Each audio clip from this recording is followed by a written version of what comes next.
What is pixel? ఈ pixel అనే word మీరు ఖచ్చితంగా వినే ఉంటారు. ఏదైనా కొత్త మొబైల్ కొనేటప్పుడు గానీ, లేదా కెమెరా కొనేటప్పుడు గానీ, ఎంత మెగా పిక్సెల్ అని అడుగుతుంటారు. సో, ఇక్కడ పిక్సెల్ అనేది చాలా ఇంట్రెస్టింగ్ టాపిక్. ఫౌండేషన్ అనేది ఇక్కడ నుంచే స్టార్ట్ అవుతుంది. గ్రాఫిక్ డిజైన్‌లో. మీరిక్కడ ఒక క్యాట్ ఇమేజ్ చూస్తున్నారు గదా! ఈ క్యాట్ ఇమేజ్‌ని 3 సర్కిల్స్‌ని నేను రౌండ్ అప్ చేశాను. ఇక్కడ ఫస్ట్ సర్కిల్ వచ్చేసి ఇక్కడ రౌండ్ అప్ అయి ఉంది గదా! ఇక్కడ మనం బాగా జూమ్ చేస్తే అంటే ఫుల్‌గా జూమ్ చేస్తూ వెళ్తే లాస్ట్‌గా ఈ ఏరియా వచ్చిందనమాట. ఇక్కడ అన్నీ గూడా చిన్న చిన్న బాక్సెస్ లాగా కనిపిస్తున్నాయి. ఈ బాక్సెస్ అన్నీ కలిపేసి ఇక్కడ మీరు చూస్తున్న ఇమేజ్ అనేది ఫార్మ్ అయింది. తర్వాత ఇక్కడ ఐలో జూమ్ చేసాం. లాస్ట్‌కి ఇలా స్మాల్ బాక్సెస్ కనిపిస్తున్నాయి. మళ్ళీ ఇక్కడ హ్యాండ్ పైన జూమ్ చేసాం. ఇక్కడ మళ్ళీ కొన్ని బాక్సెస్ అనేవి కనిపిస్తున్నాయి. ఈ బాక్సెస్‌ని మనం పిక్సెల్స్ అంటాము.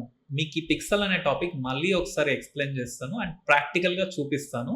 ఆ ఇమేజ్‌ని జూమ్ చేసి మరి మీకు ప్రాక్టికల్‌గా చూపిస్తాను. మనం formation of pixels is called photo అనుకోవచ్చు కదా!